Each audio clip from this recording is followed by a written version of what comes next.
Bom, gente, na aula passada a gente estudou potência e energia, né? Como é a fórmula da potência mesmo. A potência é a energia gasta durante uma certa quantidade de tempo.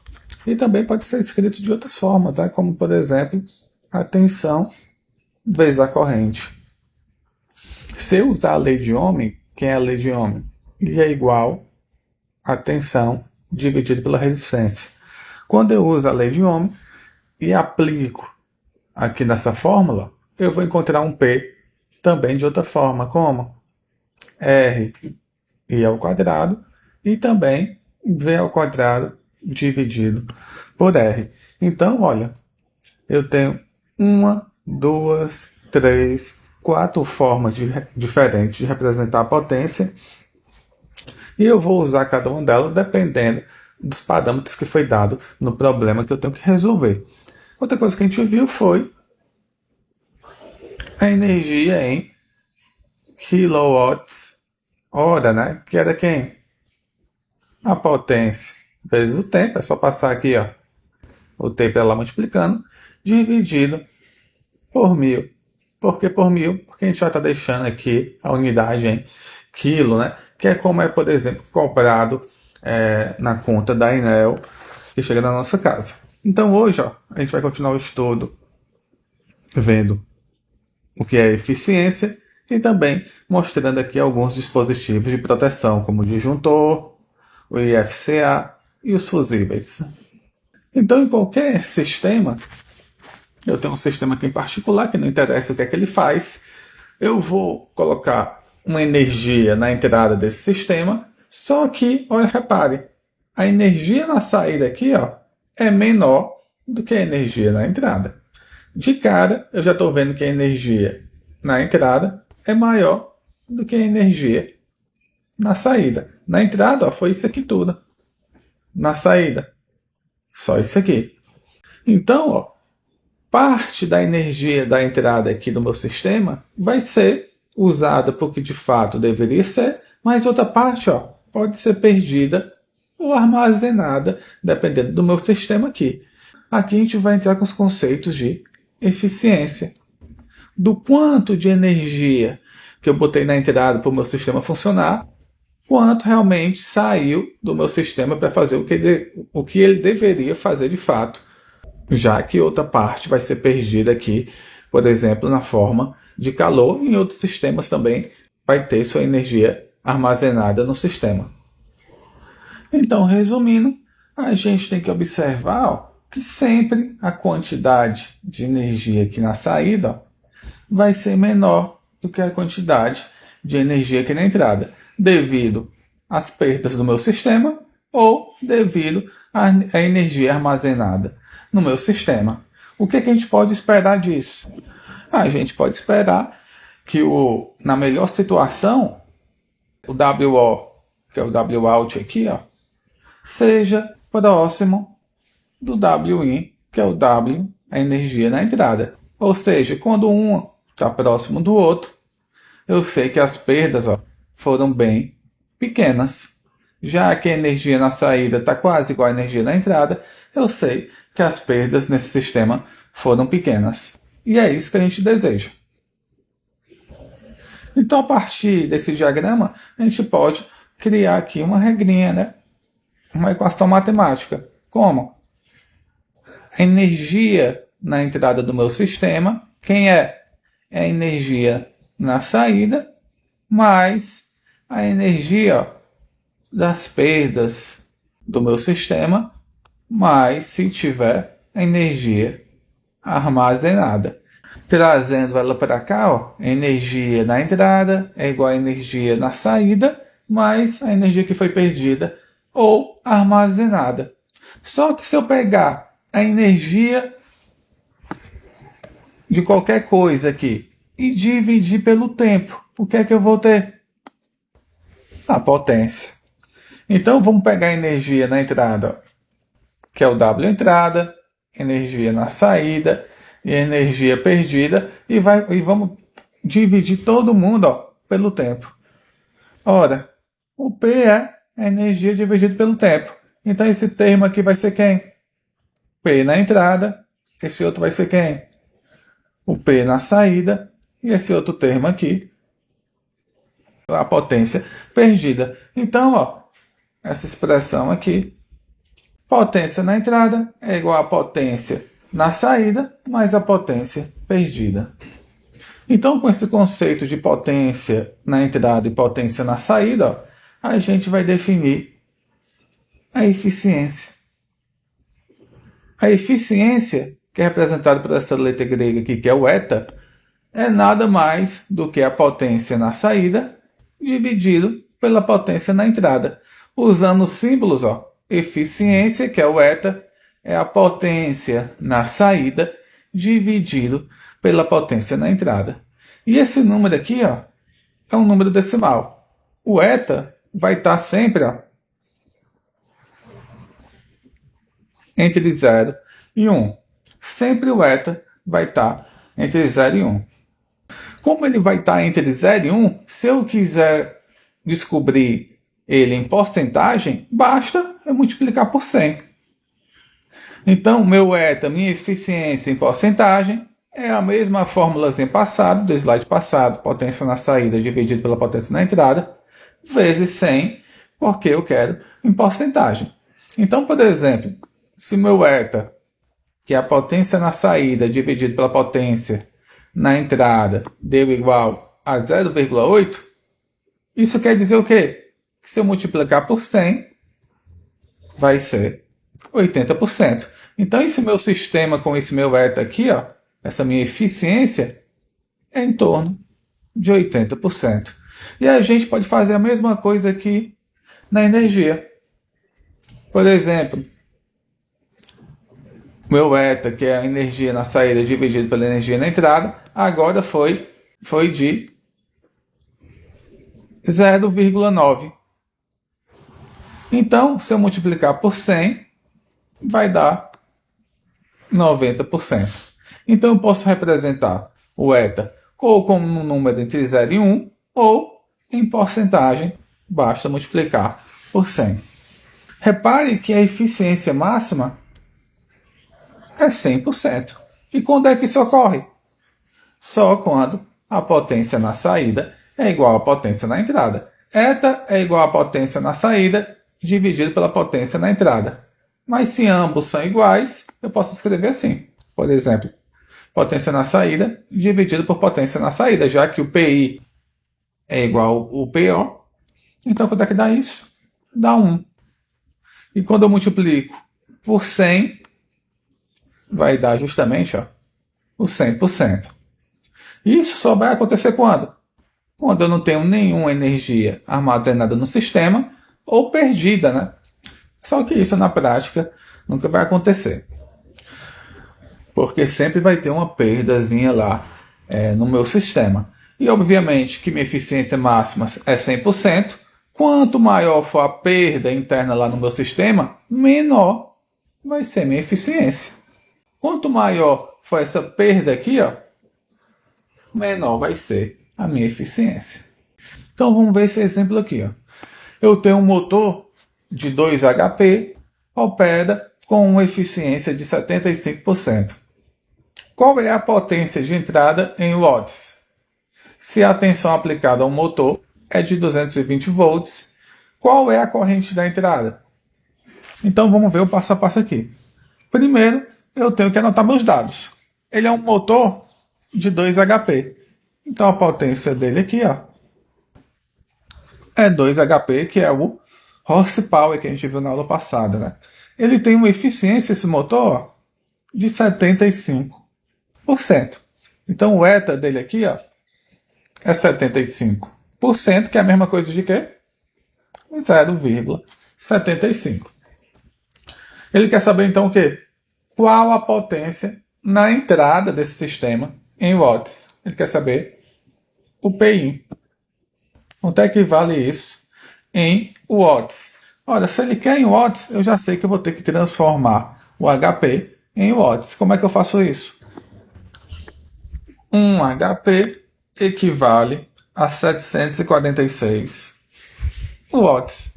Então, 2 HP vai valer quantos watts?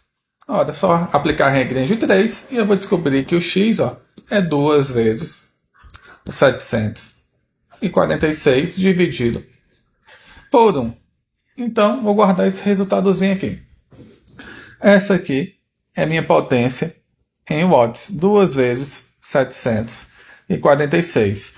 E cadê o 1 aqui embaixo dividindo? Não precisa, né? Qualquer coisa dividido por 1 é ela mesmo. Isso aqui vai estar em watts. Ora, então quem é que relaciona a potência na saída aqui, que é a do meu motor, a potência na entrada e a eficiência? Ora, é a fórmula da eficiência, que é como? Eta é igual a potência na saída dividido pela potência na entrada. Quem é a potência na saída em watts? É isso aqui. Quem é o eta? 0,75. E quem é que eu quero descobrir? A potência na entrada. Então eu tenho que isolar ela. Como é que eu faço isso? Ele vem para cá e o eta vem para cá. Então a potência na entrada é igual à potência na saída dividido pelo eta. Quem é a potência na entrada em watts? 2 vezes 746. Quem é o eta? 0,75. Quando eu faço essa conta, eu vou descobrir que o eta é 1989,33 watts. Então a potência na entrada, a potência que foi fornecida para esse motor é 1989,33 watts.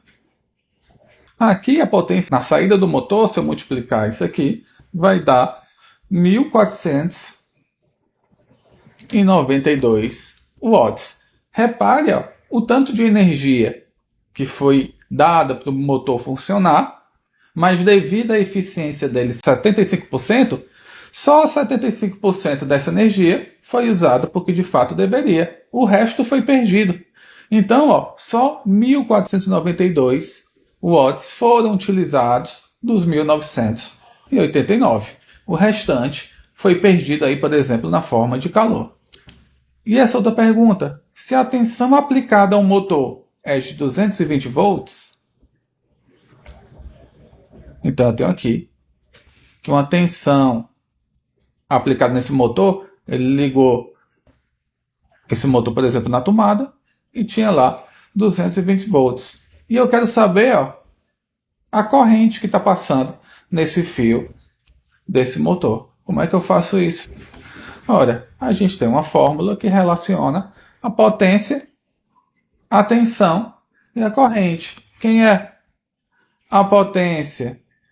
Se eu estou ligando na tomada e a corrente é a corrente que está vindo da minha tomada pelo meu fio, eu quero saber então a potência na entrada.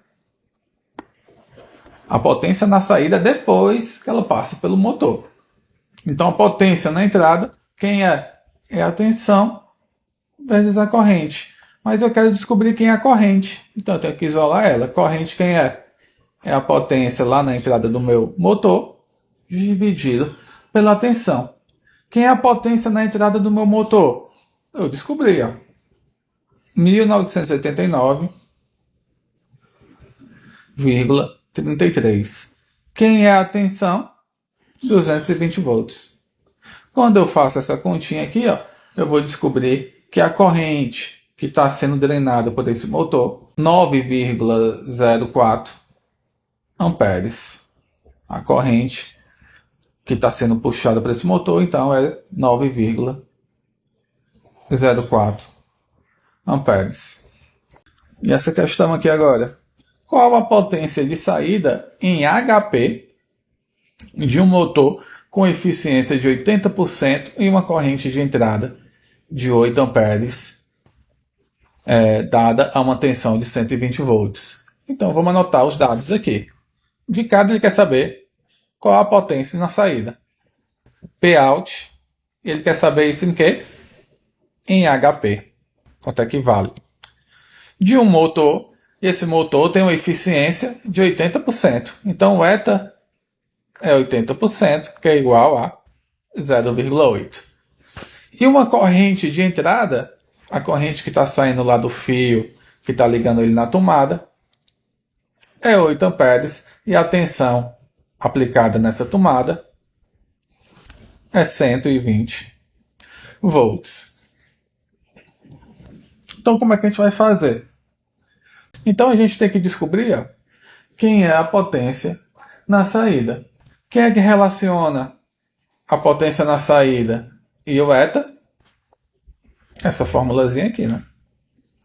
A eficiência é a potência na saída dividido pela potência na entrada. Eu sei quem é o eta, é 0,8. Potência na saída, eu tenho que descobrir. E a potência na entrada, como é que eu descubro quem é a potência na entrada? Ora, a potência na entrada, a gente já sabe como é a fórmula. É a tensão vezes a corrente. Então, quem é a potência na entrada? A tensão é 120. A corrente é 8. Então, a potência na entrada vai dar exatamente 960 watts. Então, agora eu vou substituir tudo aqui. Eu quero saber quem é a potência na saída, então eu vou isolar a potência na saída. Esse cara vem para cá. Potência na saída é então eta vezes a potência na entrada. Então, quem é a potência na saída? O eta é o 0,8. A potência na entrada a gente acabou de descobrir. Então, a potência na saída vai dar igual a 768 watts. Repare que a potência na entrada é maior do que a potência na saída. Então, eu tive perda aqui de potência, né? E como é que eu já sei disso? Porque o meu motor só tem uma eficiência de 80%. Então, os outros 20%, para fechar o 100%, né? 80 mais 20, os outros 20% são de perdas. Só que acabou a questão aqui? Não, né? Ele quer em HP. Então, como é que eu faço? Regra de 3. 1 HP equivale a 746 watts. Então, 768 watts vale quantos HP? Quando eu faço essa regra de 3, eu vou descobrir que o X aqui é 1,03 HP, que é justamente a minha potência na saída em HP. E essa aqui agora? Se a eficiência de 0,85 determine o nível de energia de saída, se a energia fornecida ao sistema for de 50 joules. Então vamos começar a anotar os dados. O eta, que é a eficiência, é o 0,85, que é igual a 85%. Então já sei que 85% da minha energia vai ser utilizada e o restante, que é 15%, vai ser perdida aí de alguma forma. Eu quero saber quem? A energia na saída. Então, minha energia na saída é o que eu quero descobrir.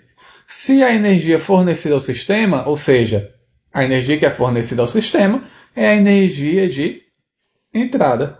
Vale 50 joules, que é a unidade da energia. Então, como é que eu vou fazer para descobrir a energia na saída? Ora, muito simples. É só aplicar a mesma fórmula que a gente tem aplicado até agora. O eta é a energia na saída dividido pela energia na entrada. Então, quanto é que dá essa conta aqui? Eu tenho que isolar a energia na saída, que é o que eu quero descobrir. Então, esse cara vai vir para cá multiplicando, que é o eta vezes a energia na entrada. Então, substituindo os valores, o eta é o 0,85, a energia na entrada é 50, então a energia na saída vai ser 42,5 joule. Então aqui a gente tem um esquema dos componentes básicos aí de um sistema para geração de energia elétrica. Vamos ver aqui o passo a passo. No começo, aqui a fonte de energia mecânica, para girar essas pás aqui, que estão acopladas a esse eixo que está ligado nessa caixa de engrenagem, é a água. A água aqui, impulsionado pela queda da água e potencializado por uma barragem, né, que é onde ficam as usinas elétricas. E esse giro acoplado a esse eixo vai fazer aqui, ó, esse conjunto de engrenagens girar numa certa velocidade angular, que para a gente aqui vai ter uma certa frequência, né? No Brasil, a frequência é de 60 Hz. Eu tenho uma frequência de 60 Hz aqui no Brasil, ou seja, esse eixo aqui está rodando 60 vezes por segundo. Então, essa caixa de engrenagens vai girar 60 vezes por segundo, que vai gerar aqui, ó, através desse gerador, que não interessa para a gente como é que funciona agora, a energia elétrica. Vai sair uma correntezinha aqui, ó, passando por esse fio, que é a linha de transmissão, que sai lá da usina elétrica, até chegar aqui próximo da nossa casa, onde vai passar por vários transformadores no caminho para diminuir a tensão. Aqui, ó, a tensão vai sair lá em cima, altíssima. Quando chega próximo da nossa casa, ela já está bem pequenininha. Quando chega na nossa casa, ó, é os 220 volts, pelo menos aqui no Ceará. Em outros cantos do Brasil pode ser os 110 também. Repare que a cada vez que ele passa por um sistema, eu tenho, ó, um eta. Ou seja, a caixa de engrenagens não vai dar 100% da potência que foi dada na entrada dela para a saída dela. Ela vai ter um etazinho aqui, ou seja, ela não é 100% eficiente. O gerador, do mesmo jeito, ó, vai ter um etazinho para ele. A potência que saiu na caixa de engrenagem, que é o P01, vai ser igual, ó, à potência na entrada do gerador, que ele chamou de PI2. E com isso, ele vai sair aqui, ó, uma potência de saída 0,2. A potência de saída 0,O2, né, é igual à potência de entrada 3, que é a potência que vai entrar na minha linha de transmissão, que é nada mais é do que um fio de cobre. E como a gente sabe, o cobre vai ter uma resistênciazinha lá e vai ser perdida parte dessa potência na forma de calor para essa resistênciazinha do cobre. O cobre aqui, a linha de transmissão, também vai ter sua eficiência eta 3. Então vamos fazer as formulazinhas. O eta 1 é a parte lá da eficiência da caixa de engrenagens. Então quem é o eta 1? É a potência na saída 1 dividido pela potência na entrada 1, que é a potência lá das pás que estão acopladas ao eixo da caixa de engrenagem, que gira de acordo com a queda d'água da barragem. E quem é o eta 2? O eta 2 é a eficiência do gerador, que vai ser a potência na saída do gerador dividido pela potência na entrada do gerador. Repare que a potência na saída da caixa de engrenagem, que é o P01 aqui, ó, é igual à potência na entrada do gerador, que é o P2. Como é que eu sei isso? Olhando aqui a figura. A potência na saída da caixa de engrenagem aqui, que é o PO1, vai entrar no gerador. Então ela é igual, ó, à potência na entrada do gerador, que é o PI2. E a mesma coisa vai acontecer aqui, ó, na saída do gerador. A saída do gerador, que é o PO2, vai ser igual à potência na entrada da linha de transmissão, que é o PI3. Então, voltando para cá, o eta 1 é a eficiência da caixa de engrenagens, o eta 2 é a eficiência lá do nosso gerador, e o eta 3, ó, vai ser a eficiência da linha de transmissão. A saída do gerador vai estar ligada na entrada da linha de transmissão. Então aqui, ó, o PO2, que é a saída, potência na saída do gerador, vai ser igual à potência, na entrada da linha de transmissão, que é o PI3. Então como é que eu sei quem é a eficiência total? quem é a eficiência depois de passar por essa sequência de sistemas. Tem uma potência na entrada aqui, ó, que passou por essa eficiência da caixa de engrenagem, passou por essa eficiência aqui do gerador, passou pela eficiência aqui na linha de transmissão. Então, quem é a eficiência total desse meu sistema completo aqui? Basta multiplicar, ó, cada uma das eficiências. Quem é o eta1? É o PO1 dividido pelo PI1. Está aqui. O eta2 está aqui. O eta3 está aqui. Ora, mas o PO1 é igual ao PI2. Se eles são iguais, ó, corta, corta. O PO2 é igual ao PI3. Ora, se eles são iguais, corta e corta. Então, o que é que sobrou? O PO3 e o PI1. Está aqui, ó. Então, a eficiência total, no final das contas, é a potência na saída final do meu sistema dividido pela potência na entrada do meu sistema. E se eu tiver N etas, como é que eu faço? Só multiplicar. N eta 1, eta 2, eta 3 até o eta N. Então, no final das contas, ó, o meu eta aqui, depois de passar pelos meus sistemas todos, é ó, a potência na saída dividido pela potência na entrada.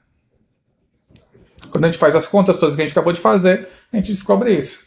Que nada mais é do que a potência na saída final dividido pela potência na entrada. Então vamos fazer esse exemplo aqui para fixar a matéria. Calcule a eficiência total do sistema mostrado aí na figura. Então, vai ter um sistema aqui passando por 1, 2, 3, 4 blocos. Eu vou ter, por exemplo, aqui ó, uma potência na entrada 1. Aqui no final do bloco eu vou ter uma potência na saída 1, que vai ser igual a quem?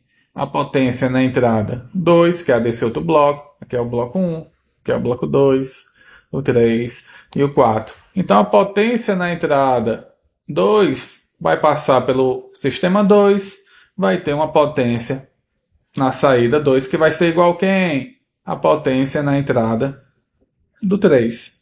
A potência na entrada do 3 vai passar pelo bloco 3, pelo sistema 3, vai ter uma potência na saída 3, que vai ser igual ó, a potência na entrada do bloco 4.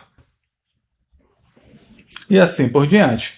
Mas aqui ele quer saber só do bloco 1, o 2 e o 3. Ó. Ele deu a eficiência do 1, do 2 e do 3. Como a gente já fez as contas, eu não preciso sair multiplicando, por exemplo, ó, eta 1 vezes eta 2 vezes o eta 3, sendo igual a quem? A potência na entrada do 1 dividido pela potência na saída do 1, vezes a potência na entrada do 2, dividido pela potência na saída do 2, e assim por diante. Eu não preciso fazer isso, porque a gente já deduziu quem é a formulazinha da eficiência total. Quem é? Quem é a eficiência total do meu sistema? Eta 1 vezes o eta 2 vezes o eta 3. Quem é o eta 1? 90% é a mesma coisa de 0,9. O eta 2, 0,85. E o eta 3, 0,95. Quando eu uso a calculadora para fazer essa conta, ó, eu vou descobrir que o eta é igual a 0,727, que é a mesma coisa em porcentagem de 72,7%. Então, depois da minha potência passar pelo sistema 1, 2 e 3, eu só vou ter uma eficiência de 72,7%. Mesmo o meu sistema 3 aqui tendo uma eficiência de 95%, o meu sistema 1 tendo uma eficiência de 90% e o meu sistema 2 tendo uma eficiência de 85%. Repare que no final das contas ficou menor do que todos os três aí. E esse outro exemplo agora. Se a eficiência N1 cair para 40%, calcule a nova eficiência total e compare esse resultado com o obtido no exemplo anterior. Então, o que é que eu tinha no exemplo anterior?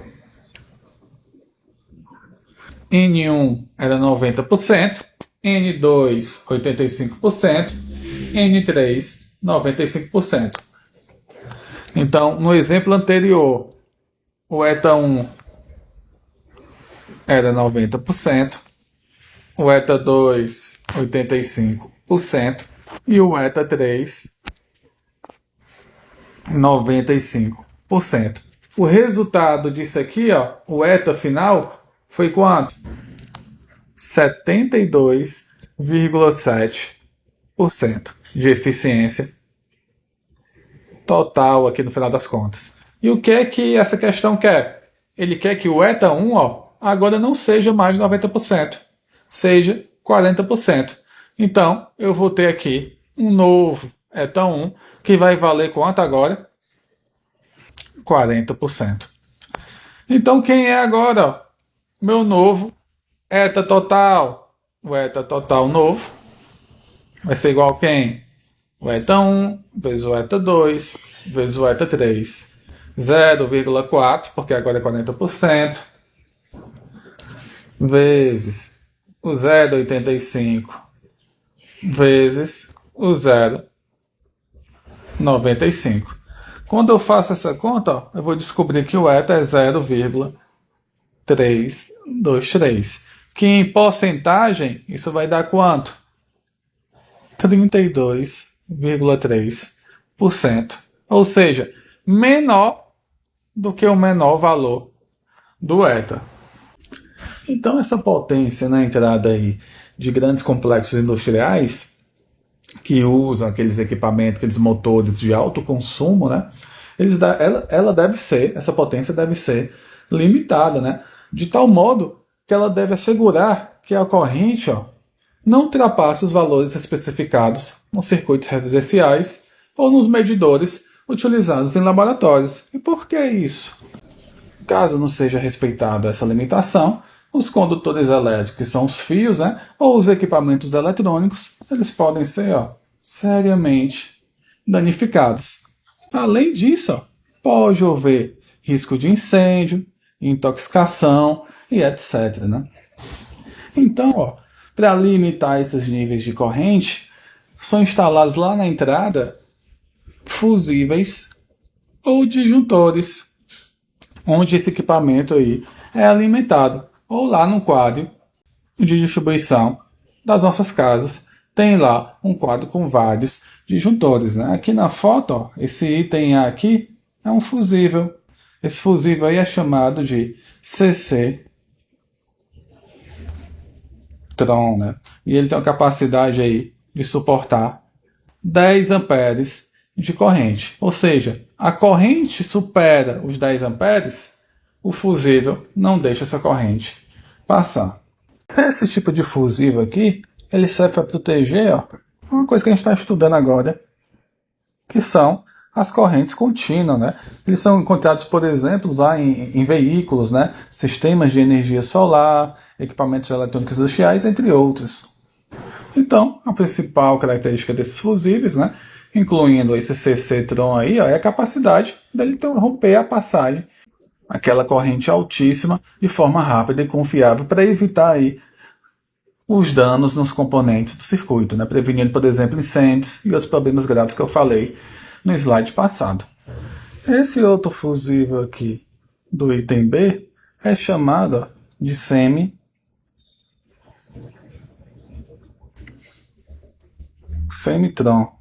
Ele aqui, esse aqui nesse caso, ele aguenta aí uma corrente de 600 amperes, né? E ele também é feito como segurança aí, em circuitos de corrente contínua, né? E é muito semelhante ao outro, ao do item A, que é o CC-tron. Então, qual é a diferença dos dois? E, geralmente, essa diferença vai estar, por exemplo, na construção e nos materiais, né? Cada fabricante pode escolher, sei lá, diferentes materiais, métodos de construção dos seus fusíveis, claro, com o objetivo de alcançar as especificações de desempenho, né, a segurança adequada para essa aplicação que está sendo usada esse fusível. Outra diferença pode ser, por exemplo, nas especificações elétricas. Por exemplo, esse CC-Tron aguenta uma corrente de 10 amperes, esse outro já suporta uma corrente de 600 amperes. Né? Outra coisa, por exemplo, seria na capacidade de interrupção, no tempo de resposta. Passou de 600 amperes a corrente? Quanto tempo demora para ele cortar essa corrente? Isso aí também faz parte aí das especificações elétricas. Então eles têm algumas diferenças, mas ambos são sistemas de proteções contra altas correntes contínuas. Né? E esse do item C aqui, ó, são os fusíveis que são chamados de SMT ou SMD. São aqueles bem pequenininhos, aqueles que são usados em chips de montagem de superfície, aqueles miniaturizados. Né? Aqui a gente vê eles aqui de outro ângulo. Né? Observa aqui ó, o tamanho daqueles chipzinhos dos fusíveis que são em miniatura. Né? São minúsculos. Né? O tamanho da ponta do lápis cabe aí uns 6 fusíveis desse. Então, como é que funciona um fusível? Vai estar um fiozinho aqui, ó, ligado no meu fusível. E vai sair esse fio para o outro lado. Então, está passando uma corrente elétrica aqui por esse fio, que vai entrar no meu fusível e vai sair aqui do outro lado essa corrente elétrica. E o que é que tem dentro aqui do fusível? O que tem dentro aqui do fusível é um fio. Um fio, ou seja, um condutor elétrico. Então a corrente vai entrar no meu fusível, passar por esse condutorzinho elétrico aqui, que é um fiozinho, e vai sair do outro lado. Só que esse fio, a construção dele é feita para aguentar uma certa corrente elétrica. Vamos supor que esse fusível aqui ó, aguente 10 amperes. Então, enquanto a corrente que passar aqui for menor do que 10 amperes por ele, esse fio vai continuar fazendo a função, que é conduzir a eletricidade. A partir de um momento que a corrente agora aumentou, passou de 10 amperes, esse fio ele vai se partir. Quando a corrente aumenta, maior do que a capacidade do condutor aqui, de suportar essa corrente, ele se parte. E quando ele se parte, a corrente não consegue passar para o outro lado, então a corrente aqui é zero, ou seja, ela protege o meu circuito que vai estar aqui desse lado, que está ligado no meu circuitozinho, de altas correntes, de surtos de corrente elétrica, para não danificar meu equipamento, não ter problema de incêndio ou alguma coisa pior. Então, é assim que funciona um fusível. Professor, e depois? Ele se fundiu aqui, ou seja, ele se partiu. E agora, como é que eu faço? Aí você tira ele do seu equipamento, compra outro igualzinho e bota no lugar. Simplesmente assim, você vai continuar protegido aí contra um surto de corrente elétrica. Já nos circuitos, nas construções mais recentes, os fusíveis foram substituídos pelos disjuntores, né? Que é o que aparece aí na figura, que é o que tem lá no quadro de distribuição, lá na entrada da nossa casa. Então, como é que funciona o disjuntor? O esquema de proteção é parecido com o do fusível. A corrente excedeu um certo valor, se excedeu esse valor, o trabalho do fusível, assim como do disjuntor, é impedir que essa corrente continue circulando, ou seja, vai interromper a passagem dessa corrente. No fusível, a gente viu que o condutor que está dentro do fusível ele se parte. Quando ele se parte, a corrente para de circular. Então, como é que funciona aqui o disjuntor? Quando a corrente excede aí um valor especificado, o campo magnético gerado pelo um eletroímã que vai estar aqui dentro, ele atinge uma intensidade suficiente para causar uma abertura de uma chave. E essa abertura da chave é pegar esse negocinho aqui que ia estar para cima e ele desliga sozinho essa chavezinha. Quando ele desliga essa chavezinha, a corrente não passa. É como se eu tivesse isso aqui, ó. Eu tenho aqui meu circuito com uma chavezinha e continua meu circuito para o outro lado. Isso aqui é o meu disjuntor. Então está passando uma corrente elétrica aqui, passa por essa chavezinha que está ligada e sai do outro lado. Quando eu tenho uma corrente excedente aqui, ó, o eletroímã que está aqui dentro atinge uma intensidade suficiente para abrir essa chave aqui, ó, sozinha, sem eu ter que fazer alguma coisa. Então, quando essa corrente excede o valor aqui do meu disjuntor, por exemplo, 50 amperes. Passou de 50 amperes, o campo magnético aqui gerado pelo eletroímã vai agora abrir a chave. Se ele abre a chave, não passa corrente elétrica aqui e a função dele está feita, né? Que é proteger o meu circuito que vai vindo aqui para cá, ou seja, meus equipamentos eletrônicos, minha geladeira ou qualquer coisa que tenha na minha casa, de um surto de corrente elétrica. E depois, professor, eu tenho que trocar o disjuntor, assim como um fusível? Não. Aqui, ó, a gente pode só levantar a chave de novo. Quando a gente levanta a chave do disjuntor, ele volta a ligar aqui dentro e a corrente começa a fluir normalmente para a nossa residência. Houve um surto de novo de corrente, ele abre a chavezinha, ou seja, ele desliga sozinho essa chave, aí protege nossa residência contra esse surto de corrente e depois basta a gente ligar a chave novamente. O Código Nacional de Eletricidade lá nos Estados Unidos, né, que é o que a gente está trabalhando aqui nesse livro, ele impõe, ó, que os dispositivos que estejam, por exemplo, em banheiros, que tem água, né, ou outros pontos críticos, sejam usados outro dispositivo de proteção diferente do disjuntor e diferente do fusível. E o nome desse dispositivo, ó, é ICFA. Essa sigla significa o quê? Interruptor de corrente por falha de aterramento. E tá aí, ó, são essas tomadazinhas aí especiais. Em inglês, essa sigla aqui é outra, né? É GFCI, né? É Ground Fault Circuit Interrupt. Desculpe a pronúncia. Então, qual é a vantagem de eu usar isso aqui ao invés do interruptor? É a velocidade com que ele interrompe a passagem de corrente no meu circuito, o que pode ser essencial entre eu levar um choque e sobreviver ou morrer, né? E a velocidade com que esse cara interrompe a passagem de corrente é 5 milissegundos, ou seja, 5 vezes 10 a menos 3 segundos. Ou seja, é muito rápido a interrupção da passagem de corrente. Então, houve um surto de corrente elétrica, em 5 milissegundos ele desliga, fazendo assim te evitar levar um choque que poderia ser fatal no banheiro, né? Já que molhado, a gente já sabe lá desde a nossa primeira aula, que molhado a intensidade do choque é muito maior do que nossa pele estando seca, pode ser bem fatal se demorar muito tempo aqui, ó, entre ele desligar a passagem da corrente elétrica e eu continuar levando um choque.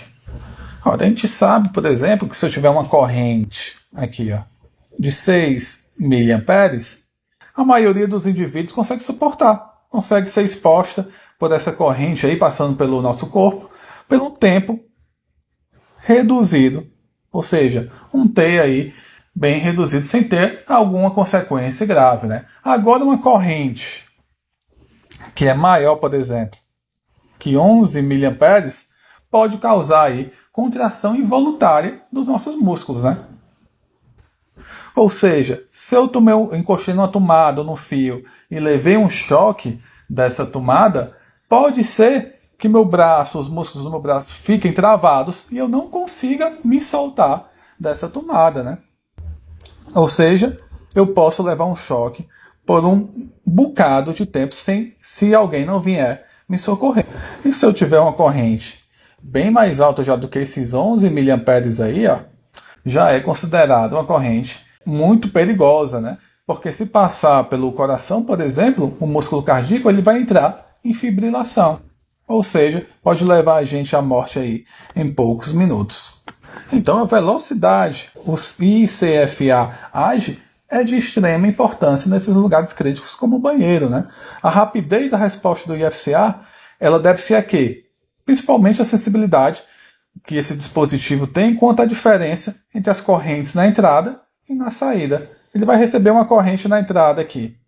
Aí ele vai comparar com essa corrente na saída. Se for muito alta a corrente na saída, ele desliga de forma muito rápida o circuito, fazendo com que ele interrompa a passagem dessa corrente. Por exemplo, quando ele tem um caminho aqui adicional para essa corrente passar além do circuito, por exemplo, quando a gente encosta na tomada no fio e leva um choque elétrico, então ela vai ter um caminho adicional que é passar pelo corpo humano, surge essa diferença de corrente na entrada do ICFA para a saída do ICFA. O que vai levar ele a abrir o circuito, você vai ser então desconectado da fonte, ou seja, vai parar de levar o choque elétrico.